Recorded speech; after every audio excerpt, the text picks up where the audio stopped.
तो हेलो बच्चों, कैसे हैं आप लोग। उम्मीद करता हूँ आप लोग अच्छे होंगे, स्वस्थ होंगे, मस्त होंगे और आप लोग की पढ़ाई बिल्कुल मस्त चल रही होगी। तो हम लोग क्या पढ़ रहे थे बच्चों? हम लोग पढ़ रहे थे वृत्तीय गति। वृत्तीय गति में मैंने क्या क्या पढ़ा दिया था आपको? कोणीय त्वरण पढ़ा दिया था, कोणीय विस्थापन पढ़ा दिया था। मतलब वृत्तीय गति में लगभग नॉर्मल जानकारी मैंने दे दी थी कि वृत्तीय गति क्या होती है, वृत्तीय गति में कैसे कोई वस्तु कैसे गति करती है, मैंने बताए थे, कई सारे एग्जाम्पल बताए थे। एक बार मैं रिवीजन करवा दूं आपको। वृत्तीय गति में क्या होती है, जैसे मान लीजिए ये तुम्हारा एक फैन हो गया, ठीक, ये छत हो गई, ठीक। एक फैन का पर ये हो गया, एक फैन का पर ये हो गया और एक फैन का पर ये हो गया, ठीक। ये तुम्हारा फैन चल रहा है, तेजी से घूम रहा है, ठीक है, ऐसे ऐसे। ये जो यहाँ पर क्या लगा होता है, यहाँ पे कंडेंसर लगा होता है। इसके सापेक्ष मतलब किसी बिंदु अक्ष, यहाँ पे कोई बिंदु माना जाएगा क्योंकि ये फैन हो गया, बहुत बड़ा हो गया, ठीक। इस बिंदु अक्ष के कोई वस्तु, बिंदु अक्ष के परिता कोई वस्तु अगर गति करती है तो उसको क्या बोलते हैं? उसको बोलते हैं वृत्तीय गति। जैसे मान लीजिए तुम्हारा लट्टू हो गया, लट्टू के लिए मैंने क्या बताया था, ये तो कोई लट्टू हो गया, ये लट्टू हो गया और ये हो गया। इसके सापेक्ष ये लट्टू ऐसे ही तो गति करता है, तेज से घूम रहा हो, ऐसे तेजी से बहुत तेज घूम रहा हो, या इसके बिंदु अक्ष, इसको मान लीजिए एक पॉइंट, इस पॉइंट अक्ष के चारों ओर जब कोई वस्तु घूमती है तो उसको वृत्तीय गति बोलते हैं। समझ गए? तो वृत्तीय गति मैंने क्या सब कुछ बता दिया था। मैंने वृत्तीय गति में लगभग मैं सब कुछ बता दिया। इसके बाद अब बताते हैं कि अभिकेंद्रीय बल क्या होता है। केंद्रीय त्वरण मतलब अभिकेंद्रीय बल क्या होता है, ठीक। यहाँ पर होना चाहिए क्या? अभिकेंद्रीय बल होना चाहिए। क्या होना चाहिए? अभिकेंद्रीय बल, ठीक। अभिकेंद्रीय बल क्या होता है? पहले तो ये बताएं, वृत्त इसके जो मैंने कल बताया था वो सब समझ गए थे।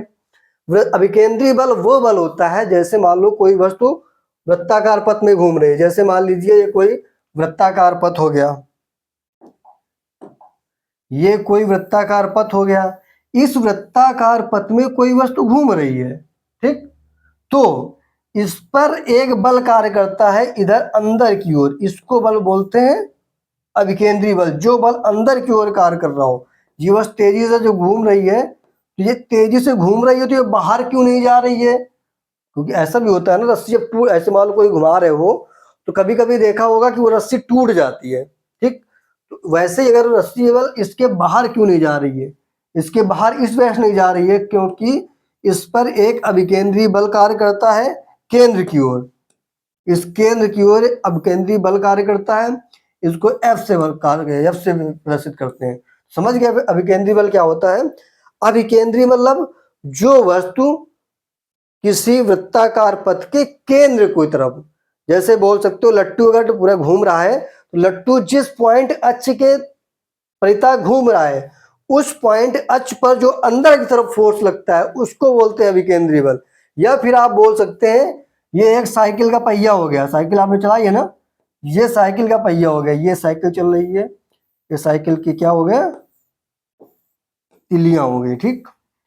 इस पॉइंट अक्ष की जब तेजी से ऐसे पहिया घूम रहा हो तो इसके केंद्र की ओर, इधर की ओर एक बल कार्य करता है, इधर अंदर की ओर, इसी को बोलते हैं अभिकेंद्रीय बल। अंदर की तरफ कार्य करता है उसको बोलते हैं अभिकेंद्रीय बल। समझ गए? तो अभिकेंद्रीय बल क्या होता है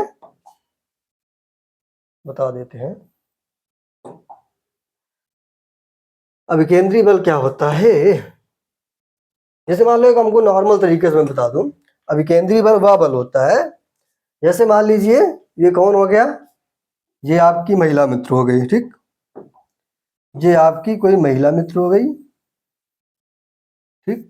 और आप इस महिला मित्र के चारों तरफ घूम रहे हैं, ये अब हमसे नंबर ले ले, ये हमसे बात कर ले, ये कुछ कर ले, इसके चारों तरफ आप घूम रहे हैं कभी, लेकिन उसके पास जा नहीं पा रहे हैं आप, ठीक। तो जब इस केंद्र के बिल्कुल ये केंद्र में खड़ी है, ये इसके चारों तरफ घूम रहा है, हमेशा ये केंद्र पर खड़ी रहती है, चारों तरफ घूम रहा है। किस वजह से घूम रहा है कि इसका नंबर मिल जाए, हमसे बात करने लगे, मतलब इस वजह से इसके चारों तरफ घूम रहा है, ठीक। तो क्या बोलेंगे?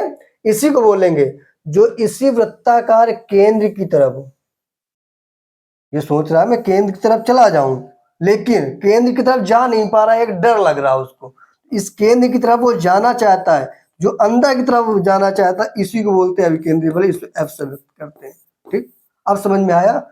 जो केंद्र की तरफ फोर्स लगता है उसको बोलते हैं अभिकेंद्री बल। जैसे क्या बोल सकते हो इसकी परिभाषा आप इसकी ये बोल सकते हो, हमने देखा है कि जब कोई कण अथवा पिंड एक समान चाल से विवेग से वृत्तीय पथ पर चलता है तो उसकी गति में एक अभिकेंद्री त्वरण उत्पन्न होता है। ठीक, जिसका मान v/r² नियत रहता है, परंतु दिशा लगातार बदलती रहती है। दिशा बदलती रहती है कि नहीं बदलती रहती? मैंने कल बताया था, सदैव वृत्त के केंद्र की ओर रहती है। इसको त्वरण इस पर एक अभिकेंद्री बल काम करता है जो केंद्र की ओर लगता है, इसको बोलते हैं अभिकेंद्री बल। ठीक, क्या होता है इसे बता देते हैं। ये क्या है, आप इसकी चारों तरफ ऐसे घूमना चाहते हैं, ठीक, घूम रहे हैं मतलब, लेकिन इसके केंद्र की तरफ पहुंच नहीं पा रहे हैं, फोर्स तो बहुत लगा रहे हैं, लेकिन इसको जैसे ही आप देखते हैं डर जाते हैं आप, इसको बोलते हैं अभिकेंद्री बल। समझ गए? जैसे मान लो कोई लड़का है, अपनी पसंद लड़की के चारों तरफ गोल गोल चक्कर लगा रहा है, इसके चारों ओर चक्कर लगा रहा है, लड़का सोचता है कि आज मैं सीधा घर जाऊंगा, लेकिन जैसे ही वो लड़की देखता है वो उसकी तरफ खिंच जाता है। लेकिन इस लड़की, जब जैसे मान लो ये दो लड़की लड़का जा रहे हैं, सोचता है आज मैं इसको जाकर प्रपोज कर दूंगा, लेकिन क्या होता है कि जैसे इसके पास पहुंचता है तो उस तरफ नहीं जा पाता। ठीक, इसी को बोलते हैं केंद्र की तरफ, मतलब उस केंद्र की तरफ वो नहीं जा पाता, इसी को बोलते हैं अभिकेंद्री बल। समझ गए? अब परिभाषा मैंने क्या बताई, ये बताई मैंने अभिकेंद्री बल की परिभाषा। समझ गए? क्या होती है, अगर जब कोई कण है, कोई पिंड है, वो एक वृत्ताकार पथ में गति कर रहा है, तो जो केंद्र की ओर बल लगता है, जो अभिकेंद्री बल की ओर जो बल लगता है केंद्र की तरफ, उसी को बोलते हैं क्या, अभिकेंद्री बल आपका। ठीक, इसको भी आप नोट कर लीजिए।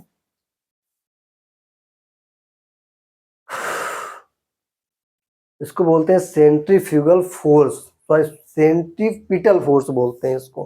ठीक, अगर ना नोट करना हो तो टेलीग्राम पे जाके फिजिक्स बाय राघव सर्च करेंगे, फिजिक्स बाय ये सर्च करेंगे टेलीग्राम पे, तो मेरा चैनल आ जाएगा और इसको आराम से इसकी पीपीटी डाउनलोड करके पढ़ सकते हैं। ठीक, बढ़े आगे, ये अब आगे बढ़ते हैं आगे।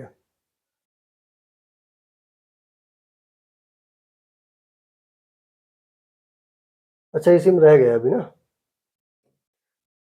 अब इसे बोलते हैं, जैसे मान लो अभिकेंद्री बल हो गया, तो इसी में एक बल कार्य करता है अभिकेंद्री त्वरण। इस पर जैसे मान लो अब जब सीधी रेखा में चल रहा है, शायद मैंने इसको बताया था इसकी पिछली वाली क्लास में, जैसे मान लो कोई वस्तु सीधे चल रही हो तो सीधे जाने पर उस पर त्वरण कैसे काम करता है, ये सब मैंने बताया था, आपको बताया था ना। वैसे ही अगर कोई वृत्ताकार पथ पे चल रहा है, जब कोई वृत्ताकार पथ में चलता है तो उस स्थिति में त्वरण क्या लगता है, उस स्थिति में त्वरण होता है ए बराबर ए सी। क्यों लिखा गया, क्योंकि जो त्वरण लग रहा है केंद्र की ओर लग रहा है, इस वजह से सी क्या होता है, सेंटर। तो ए बराबर v²/r या ए बराबर r⍵² लिख सकते हो। v क्या है, रेखीय चाल हो गई, जो वृत्ताकार पथ पर लड़का घूम रहा है, ये चाल हो गई। r क्या हो गई, ये केंद्र पर खड़ी, केंद्र से लेकर के ये दूरी हो गई त्रिज्या। ओमेगा क्या हो गया, ओमेगा हो गया कोणीय वेग। समझ गए? या फिर इसके कुछ उदाहरण भी समझ सकते हो, जैसे आपने जब मेला में कभी गए होंगे, आप जब भी मेला में आप गए होंगे आपने एक चीज देखा होगा, ये देखो, ये जो झूला है ना, ये कहाँ जा रहा है भाई, ये जो झूला लग रहा है, ये झूले की इस केंद्र हो गए, तो ये अंदर की तरफ जो खींचता है इसको बोलते हैं अभिकेंद्री बल। जैसे मान लो मौत के कुआं आपने देखा होगा, जो बाइक चलाता है, तो बाइक इसी वजह चला पाता है क्योंकि उसके केंद्र की तरफ एक फोर्स लगता है, इसके केंद्र की तरफ यहाँ पर एक फोर्स लगता है यहाँ पर, इस वजह से वो गाड़ी उस पर चलती रहती, नहीं तो वो गाड़ी गिर जाए अगर फोर्स ना लगे तो। ठीक, समझ गए?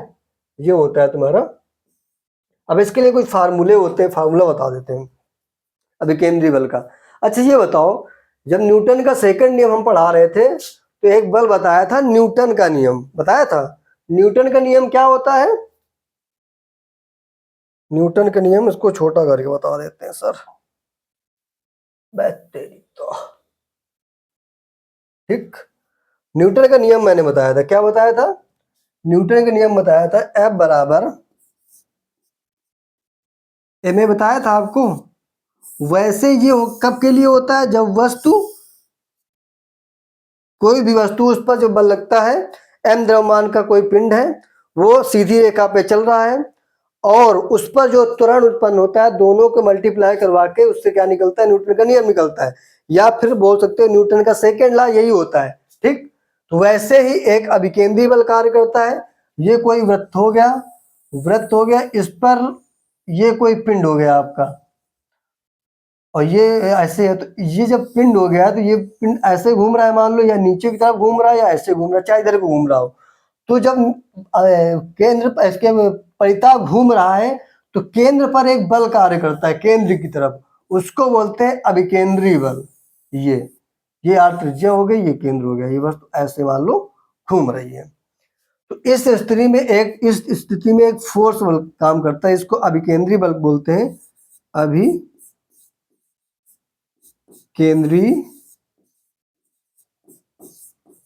बल।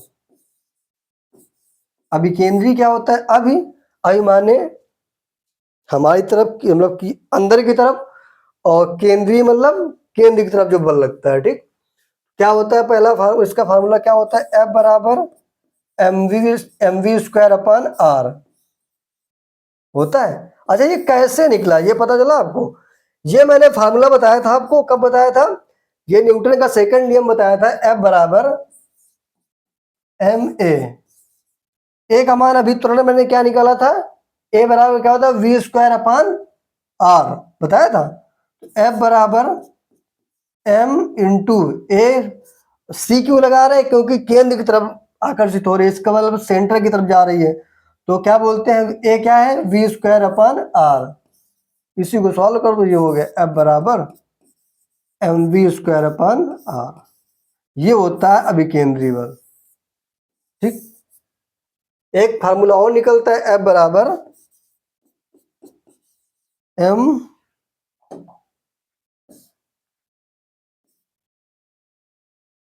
एफ बराबर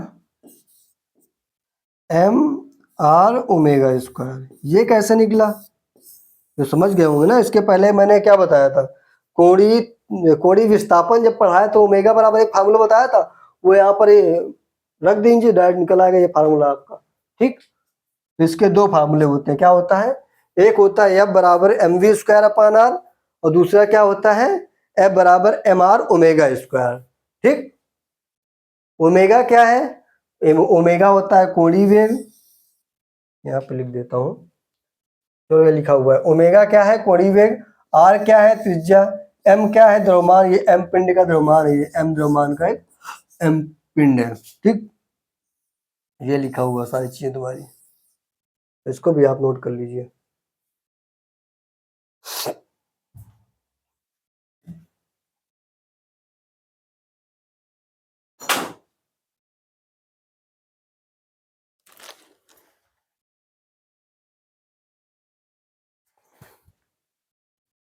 नोट कर लिया? बढ़ा जाए आगे। इसके बाद आगे बढ़ते हैं। इसके बाद आगे क्या कह रहा है? अच्छा, इसके कुछ एग्जाम्पल होते हैं, उदाहरण होते हैं, उदाहरण बताते हैं। पहले तो ये थोड़ा वैसा हो गया, चलिए इसी को बताते हैं, ठीक। अलग पेज में बता दिया जाए, ठीक। मान लीजिए आप हाथ में एक, क्या कहते हैं, ये पेन है मान लो, ऐसे, ठीक। इस पर एक धागा बांध लिया आपने, धागे में एक ईंट बांध लिया आपने, उसको आप ऐसे ऐसे घुमा रहे हैं, ठीक। जैसे मान लो ये हो गया, ये हो गया धागा, यहाँ पर एक वस्तु बंधी हुई है, यहाँ पर तुम्हारा हाथ है, इसको आप ऐसे ऐसे घुमा रहे हैं, तो ऐसे ऐसे वो घूम रहा है, ठीक। तो जो केंद्र की तरफ एक बल कार्य करता है, उसको ये क्या बोलते हैं? अभिकेंद्री बल F। एम द्रव्यमान का वस्तु है, कितने ए त्वरण से मान लीजिए आगे की तरफ बढ़ रही है, ठीक, आगे की तरफ ये बढ़ रही है, ठीक, यही निकल के आया। और वी वेग से जा रही है तो फार्मूला क्या निकला, एफ बराबर m v square upon r, ये फार्मूला निकला। अगर कोई वस्तु ऐसे आप इस पर कोई रस्सी से इसको ऐसे बांध दिया है और इसको ऐसे ऐसे घुमा रहे हैं तो ये फार्मूला आपका अभी थोड़ी पहले मैंने बताया। कैसे निकला बताते हैं आपको। क्या बताया, ये वृत्ताकार ये सेम टू सेम बनाया मैंने, ये घूम रहा है, ठीक। अच्छा क्या कह रहा है, क्षैतिज वृत्त में बंधे कण पर, मतलब कि ये रस्सी पर बंधे एक कण पर अभिकेंद्री बल जो लगता है वो निकालना है। कैसे का, जब किसी कण को द्रव्यमान रहित डोरी से बांधकर क्षैतिज वृत्त में घुमाया जाता है, मतलब एक पिंड है वो द्रव्यमान रहित, उसका द्रव्यमान कुछ है, द्रव्यमान से रहित है, उसको रस्सी से बांध के क्षैतिज में घुमाया जाता है, ठीक। तो उस डोरी पर एक तनाव बल कार्य करता है, ये तनाव बल कार्य कर रहा है, ये तो तनाव बल बोल सकते हो या अभिकेंद्री बल बोल सकते हो, क्योंकि तनाव बल जिस तरफ को तनाव बल लग रहा है उसी तरफ को अभिकेंद्री बल लगता है, दोनों चीज इसको बोल सकते हो, ठीक है। उसके बाद यह तनाव बल उस कण के केंद्र की ओर खींचता है तथा इसे अभिकेंद्र बल कहते हैं, यह अभिकेंद्री बल का कार्य करता है। इसके केंद्र की ओर जो खींचता है, जो इसके केंद्र की ओर खींचता है इसको क्या बोलते हैं, अभिकेंद्री बल बोलते हैं, ठीक। जैसे इसको समझाना तो क्या बोल सकते हो, एक कण है एक सीधी रेखा के बाहर जाना चाहता है, ये तुम्हारा कण हो गया, ये हमेशा बाहर जाना चाहता है, लेकिन इसको एक नहीं बताते हैं आपको, क्या बता रहे थे, ये बता रहे थे आपको, ये बताया कहाँ गया, ये इसी को बताया, यहाँ पे चित्र बना लेते हैं। ये बनाया मैंने वृत्त, ठीक, ये केंद्र हो गया, ये रस्सी हो गई, ये इस पर अंदर की ओर तनाव बल कार्य करता है, यही बराबर एफ हो जाएगा, ठीक। ये मान लीजिए वी वेग से आगे की तरफ बढ़ रहा है, ठीक, वी सी वेग से, और इस पर त्वरण ए सी लग रहा है, ठीक, और ये केंद्र ओ हो गया, ये त्रिज्या आर होती है, ठीक। अब ये मान लीजिए कि ये जो पिंड है ये हमेशा बाहर की ओर भागना चाहता है, ठीक, लेकिन बाहर क्यों नहीं भाग पाता, क्योंकि केंद्र की तरफ एक केंद्र की तरफ एक अभिकेंद्री बल लगता है, इस वजह से वो पिंड बाहर की ओर नहीं जा पाता, हमेशा उसी पथ पर वो घूमता रहता है, ठीक। अगर अभिकेंद्री बल का मान कम हो जाए बाहर वाले फोर्स से तो रस्सी टूट जाएगी और बल जो पिंड होगा वो बाहर की ओर निकल जाएगा, ठीक। तो यही चीज मैंने बताया, इसमें क्या बताया मैंने, अगर कोई पिंड है सीधी रेखा के बाहर जाना चाहती है परंतु डोरी पर तनाव उसे बार बार केंद्र की ओर खींचता है, जिसे वृत्तीय पथ बन जाता है, जिसे अभिकेंद्री बल या तनाव कहते हैं, इसे F बराबर mv स्क्वायर अपान r से व्यक्त करते हैं, समझ गए। इसका फार्मूला क्या होता है, T बराबर बोल सकते हो, यहीं पर क्या बोल सकते हो, T बराबर mv स्क्वायर अपान r, या फिर F बराबर mv स्क्वायर अपान, दोनों यहीं पर काम करेगा, दोनों फार्मूला इसी के लिए निकलेगा। अगर तनाव बोले तो भी निकलेगा T बराबर mv स्क्वायर अपान r, अगर अभिकेंद्री बल बोले तो उसके लिए भी निकलेगा F बराबर mv स्क्वायर अपान r, ठीक। तो ये मैंने बता दिया, इसको भी आप नोट कर लीजिए,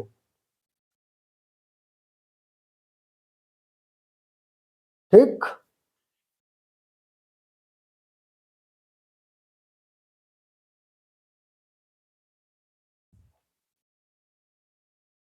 नोट हो गया, चलते हैं अगला एग्जाम्पल क्या कह रहा है। अगला एग्जाम्पल ये कह रहा है, जैसे मान लो कोई कार है, कार सड़क पर मुड़ना चाहती है, एक ये कार है और सड़क पर मुड़ना चाहती है, उस स्थिति में अभिकेंद्री बल और जो तनाव बल जो आगे की तरफ फोर्स कार्य करता है वो निकालना है आपको, ठीक। क्या कह रहा है, जब कोई कार सड़क के मोड़ पर मुड़ती है तो उसे मुड़ने के लिए अभिकेंद्र बल की आवश्यकता होती है, अगर अभिकेंद्र बल ना हो तो वो गाड़ी बहुत आसानी से पलट जाएगी, वो गाड़ी मुड़ नहीं पाएगी, ठीक। ये हो गया। उसके बाद इस बल को सड़क के टायरों द्वारा सड़क पर लगने वाला घर्षण बल प्रदान करता है, जो कार को वृत्तिपथ बनाए रखता है। जो इसके टायर में, इसके जो टायर है, ये टायर है, इसके टायर पर एक घर्षण बल, जानते हो मैंने पढ़ाया था, यहाँ पर एक घर्षण बल कार्य करता है। यही घर्षण बल इसके केंद्र की ओर, ये देखो वृत्ताकार पथ हो गया ना, यहाँ पर एक कार ऐसे आगे की तरफ बढ़ रही है और ऐसे मुड़ना चाहती है, तो जो इसके यहाँ पर अभी वो क्या कहते हैं, घर्षण बल कार्य कर रहा है, तो ये इसके केंद्र की ओर कार्य कर रहा है। और यही केंद्र को क्या कैसे व्यक्त करते हैं, अभिकेंद्री बल से। इसको क्या बोलते हैं, अभिकेंद्री बल बोलते हैं इसको। तो ये अभिकेंद्री बल हमेशा केंद्र की ओर लगता है। तो ये तनाव बल हो गया, इस केंद्र की तरफ काम कर रहा है अभिकेंद्री बल। और जो इसके विपरीत दिशा में एक फोर्स काम करता है, जिसको घर्षण रोक के रखता है। अगर इस पर अभिकेंद्री बल ना लगे तो ये गाड़ी नहीं मुड़ पाएगी और सामने वो चली जाएगी, मुड़ेगी नहीं और सामने जाके टक्कर लग जाएगा। तो वही चीज इसमें लिखा हुआ है, जब कोई कार सड़क के मोड़ पर मुड़ती है तो उससे मुड़ने के लिए अभिकेंद्री बल की आवश्यकता होती है। अगर वो बल अभिकेंद्री बल ना हो तो जाहिर सी बात है गाड़ी आराम पलट जाएगी जाके। इस बल को सड़क के टायरों द्वारा सड़क पर लगने वाला घर्षण बल प्रदान करता है, जो कार को वृत्तीय रेखा में बनाए रखता है। समझ गए। इसको समझाने का तरीका क्या है, इसको ऐसे ही बोल सकते हो, जब कोई कार v वेग से r त्रिज्या पथ पर, इसको भी आप समझ लो, भी मैं इसको अलग से चित्र बनाकर भी मैं आपको समझाऊंगा। ठीक, जब कोई कार है v वेग से r त्रिज्या के वृत्ताकार मोड़ पर मुड़ती है, तो कार के केंद्र की ओर अभिकेंद्री बल, इसके कार के केंद्र की ओर, ये देखो जो अंदर की तरफ फोर्स लगता है, इसको बोलते हैं अभिकेंद्री बल। और इस पर यहाँ पे तनाव बल भी काम करता है।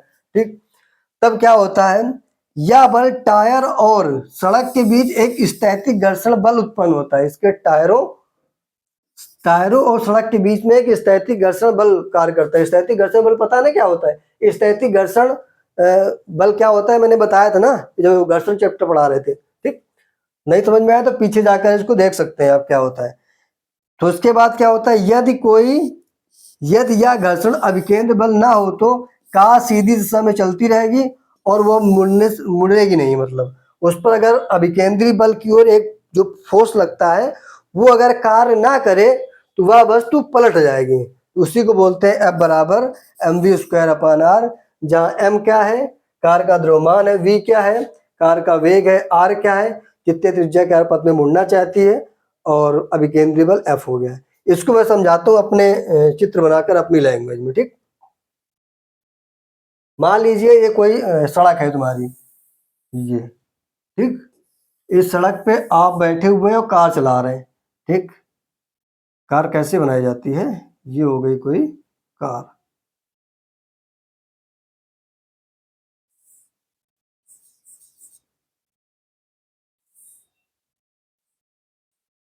बहुत पुराने जमाने की कार है। ठीक, यहाँ पर आप बैठे हुए हैं। ठीक, ये आप बैठे हुए हैं, आपके दोस्त बैठे हुए हैं और ये आगे की तरफ ऐसे जा रही है। ठीक, जब आगे की तरफ कार जा रही है तो जब मुड़ेगी तो जाहिर सी बात है यहाँ कहीं केंद्र होगा, इसको वृत्ताकार पथ मान लो, यहाँ पे कहीं केंद्र भी होगा ना। अच्छा, जब यहाँ पर केंद्र होगा तो यहाँ इसके टायर, ये जो सड़क है ये क्या है, ये सड़क हो गई, ये कार हो गई, और ये कार का द्रव्यमान कितना है, m मान लो इसका, और ये v वेग से आगे की ओर बढ़ रही है। जब v वेग से आगे की तरफ बढ़ रही है जाहिर सी बात इसमें कुछ त्वरण भी उत्पन्न होगा, इसको हमने त्वरण को ac मान लिया। ठीक, और मैंने क्या बताया, इस कार के केंद्र की ओर एक फोर्स, एक बल काम करता है, फोर्स कार्य करता है, उसको क्या बोलते हैं, अभिकेंद्री बल। क्या बोलते हैं, अभिकेंद्री बल। जो केंद्र की ओर काम करता है उसको बोलते हैं अभिकेंद्री बल।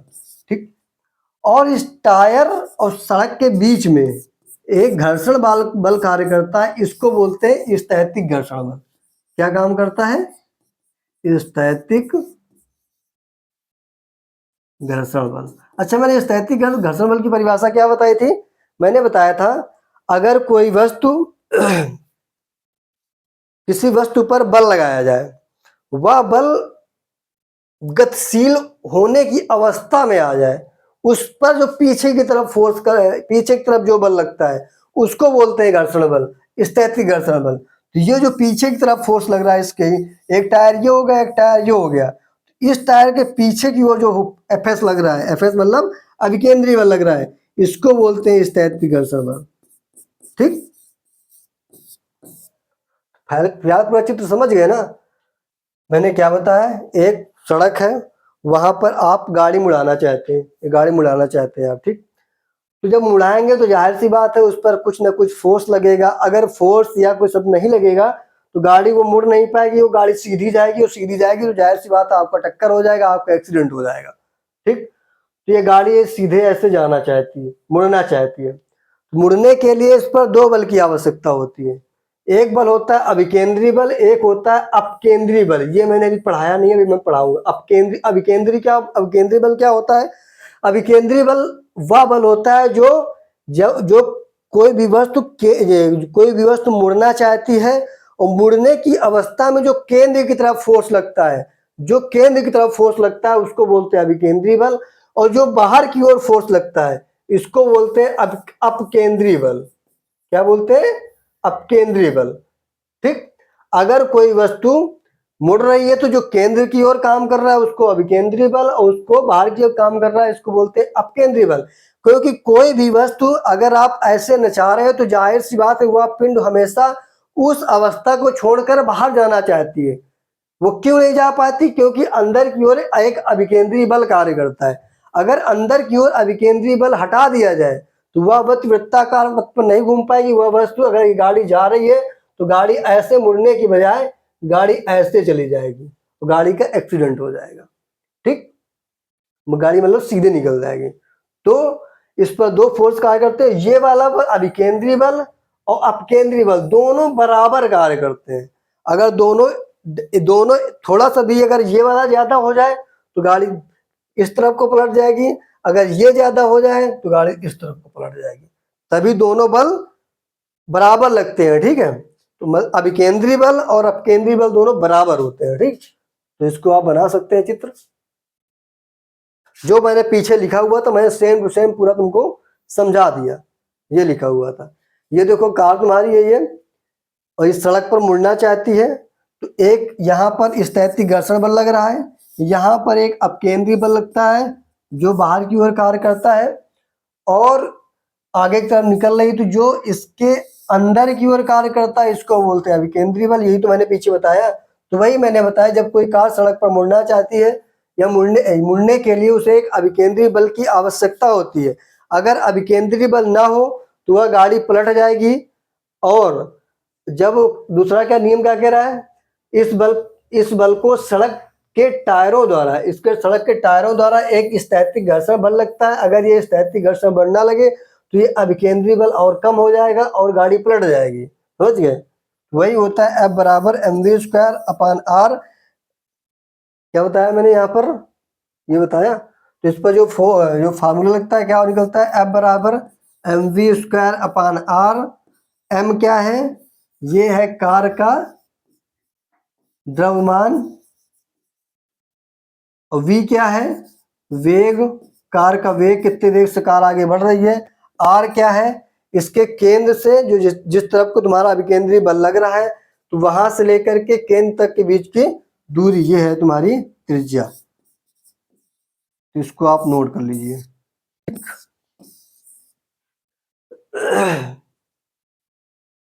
इसको नोट कर लीजिए। उसके बाद अगर आपको परिभाषा लिखनी है, परिभाषा इसकी ये लिखी हुई है। और अगर आप कुछ भी नहीं लिखना चाहते तो टेलीग्राम पे सर्च करेंगे। क्या सर्च करेंगे? Physics bye Raghav. क्या सर्च करेंगे? Physics bye Raghav. तो मेरा चैनल आ जाएगा, उसमें इसकी पीपीटी और सारी क्लासें, सारी क्लास नोट्स, पीडीएफ सब कुछ में प्रोवाइड हुई रहती है टाइम से, ठीक है। तो वही चीज इसमें लिखा हुआ है, ये देखो नोट हो गया ना। ये वही चीजें लिखा हुआ है। ये क्या लिखा है? यदि वेग अधिक हो जाए या घर्षण बल कम हो जाए तो कार फिसल सकती है, कार नियंत्रण अपना खो देगी। अगर इसमें थोड़ा सा भी कुछ भी हो जाए, अगर वेग अधिक हो और घर्षण बल कम हो जाए तो कार क्या होगी, फिसल जाएगी, पलट जाएगी। समझ गए? तो दोनों मतलब जो अभिकेंद्री बल होता है, जो घर्षण बल होता है, दोनों को इक्वल काम करना चाहिए। ठीक, तो इसको आप नोट कर लिया, नोट कर लीजिए, नोट कर लिया।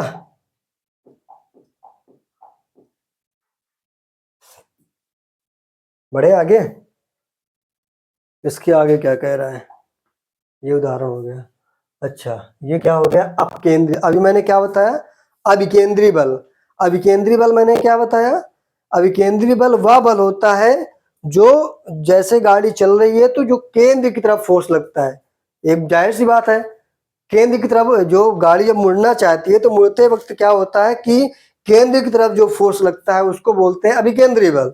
अच्छा, अगर ये देखो गाड़ी ऐसे चल रही है तुम्हारी, यहाँ पे ऐसे इस तरफ के एक बल काम करता है, उसको क्या बोलते हैं, अभिकेंद्री अभिकेंद्री बल। ठीक, और इसके जो बाहर की ओर काम करता है, ये जो बाहर की ओर काम करता है उसको बोलते हैं अपकेंद्री बल। अपकेंद्री बल, अपकेंद्री का मतलब केंद्र के विपरीत दूसरी दिशा में। अपकेंद्री मतलब सेंट्रीफ्यूगल फोर्स जो होता है, जो मतलब बाहर की ओर फोर्स काम करता है। अगर दोनों बल अगर जैसे मान लो जो अभिकेंद्री बल मैंने बताया, अभिकेंद्री बल जो केंद्र की ओर कार्य करता है, अपकेंद्री बल जो बाहर की ओर काम करता है। अगर दोनों बलों में अगर कोई भी बल इधर उधर हो जाए तो आपकी गाड़ी क्या होगी, पलट जाएगी। अगर इस पर एक रस्सी बांध दी जाए इस पेन पे, और पेन पे एक ईंट बांध दी जाए, इसको घुमाया जाए, अगर केंद्र की ओर जो बल का ऐसे घूम रहा है तो एक केंद्र की तरफ फोर्स लग रहा है, उसको बोलते हैं अभिकेंद्री बल। जो बाहर की ओर काम कर रहा है उसको बोलते हैं अपकेंद्री बल।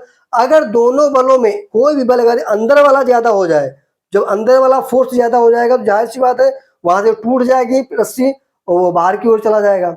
अगर बाहर वाला फोर्स ज्यादा हो जाए तो जाहिर सी बात है वो तब भी रस्सी टूट जाएगी और वस्तु अंदर की ओर जाएगी, फिर वो ईंट अंदर की ओर आएगी। समझ गए? तो वही चीज लिखा हुआ है, हमेशा अभिकेंद्री बल और अपकेंद्री बल दोनों बराबर इक्वल लगते हैं। ठीक, तो क्या बताया मैंने, जब कोई वस्तु वृत्तीय पथ पर चलती है तो वह अपनी सीधी रेखा में चलना चाहती है। जैसे मान लो ये तुम्हारी कोई वस्तु है, वृत्तीय पथ पर चलती है तो वह सीधी रेखा में हमेशा चलना चाहती है। ठीक, लेकिन इस पर जो अंदर की ओर बल काम करता है, अगर अंदर वाला बल ना लगे तो ये सीधी रेखा पर ही घूमती रहे। जब अंदर की ओर फोर्स काम करता है तो वस्तु को अंदर की तरफ आकर्षित करते हैं, इस कारण वह वस्तु वृत्ताकार पथ में घूमने लगती है। तो वही चीज लिखा हुआ है इसमें, जब कोई वस्तु वृत्तीय पथ पर चलती है तो वह अपने सीधी रेखा की दिशा में चलना चाहती है। ठीक, वह सीधी रेखा में चलना चाहती है। वृत्तीय पथ पर बने रहने के लिए केंद्र की ओर एक अपकेंद्री बल कार्य करता है। सॉरी, वृत्तीय पथ पर बने, यहां पर होना चाहिए अपकेंद्री बल, अभिकेंद्री। वृत्तीय पथ पर बने रहने के लिए एक अभिकेंद्री बल अंदर की ओर और अपकेंद्री बल बाहर की ओर कार्य करता है। इस वजह से वह वस्तु वहीं पर घूमती रहती, नहीं तो वह वस्तु सीधी रेखा पे चलती रहेगी, वो वृत्ताकार पथ पे नहीं घूमेगी। और चाहे जितनी मोटी रस्सी आप बांध दो उस पर, वो जाहिर सी बात है फिर रस्सी तुम्हारी टूट जाएगी और वस्तु आगे की ओर निकल जाएगी, ना कि वो वृत्ताकार पथ पर घूमेगी। ठीक, तो वही लिखा हुआ है। इस पे भी देखो अपकेंद्री बल का भी फार्मूला सेम होता है, F बराबर mv²/r। और अपकेंद्री बल का अभिकेंद्री बल का फार्मूला क्या बताया था, F बराबर mv²/r। और इसके लिए भी हमारा होता है F बराबर mv²/r। m क्या होता है, किसी पिंड का उसी पिंड का द्रव्यमान होता है। v क्या होता है, v वेग से वृत्ताकार पथ पर चल रही है। r क्या होती है, इस वृत्त की त्रिज्या होती है। F क्या होता है, अपकेंद्री बल होता है। ठीक, इसके उदाहरण क्या बोल सकते हो, अगर मान लो कोई गोल गोल घूम रहा है, अगर कोई पत्थर धागा में बांध करके ऐसे ऐसे गोल गोल घूम रहा है तो जो बाहर की ओर वो काम करता है उसको बोलते हैं अभिकेंद्री बल। या फिर बोल सकते हो साइकिल जब किसी मोड़ कोई साइकिल आप चला रहे हो, जब मोड़ पर मुड़ती है तो एक बाहर की ओर फोर्स काम करता है, जो बाहर की तरफ फोर्स लगता है उसको बोलते हैं अपकेंद्री बल। जैसे मान लो आप कभी मेले में गए हैं, जब मेले में आप गए होंगे तो एक झूला लगा होता है, जो झूला तुम्हारा लगा होता है तो उस पर देखा होगा चेयर टाइप बनी होती है बैठने के लिए। पहले झूला ऊपर जाता है, फिर जब तेजी से घूम रहा होता है देखा होगा, जब वो क्या कहते हैं जो जिसमें बैठे होते तो कभी वो हल्का सा पीछे जाता है, कभी आगे आता है। तो जब नीचे आता है तो वो क्या कहते हैं वो पीछे की तरफ हो जाता है, और जब ऊपर जाता है तो आगे की तरफ हो जाता है ना। तो वही चीज है ना, क्या कहते हैं जब नीचे की ओर आता है तो अभिकेंद्री बल पीछे की ओर काम करने लगता है, पीछे की तरफ जो फोर्स लगता है उसी को बोलते हैं अपकेंद्री बल। समझ गए? ये तुम्हारा यहाँ पर होना चाहिए अपकेंद्री बल, यहाँ पर केंद्र नहीं बाहर, केंद्र से बाहर की ओर। सही तो था लिखा था यार, क्या लिखा है? अपकेंद्री बल क्या होता है? हमेशा केंद्र से बाहर की ओर लगता है, इस केंद्र से बाहर की ओर जो फोर्स लगता है उसको बोलते हैं अपकेंद्री बल, तथा स्पर्श रेखा के आभासी बल का कार्य करती है। इसको मैं अगर चित्र के पहले इसको आप नोट कर लीजिए, फिर मैं इसको चित्र अपने हिसाब से समझाता हूँ मैं अपनी लैंग्वेज में। ठीक, नोट कर लो पहले इसको आप।